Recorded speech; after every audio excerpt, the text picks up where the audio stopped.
Карта 1540 года. Казахи, Орда. Еще одна карта 1544 года. Казахи, Орда. Тоже карта 54 года.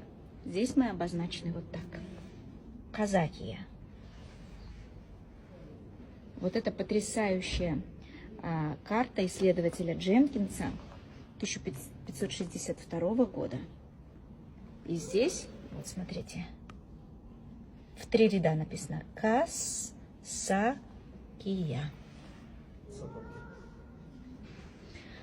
Вот. Казахия. Мы сегодня записываем с Мухитом Ардагером интервью. Скоро вы его увидите у меня на YouTube-канале. Будет очень интересно, ждите.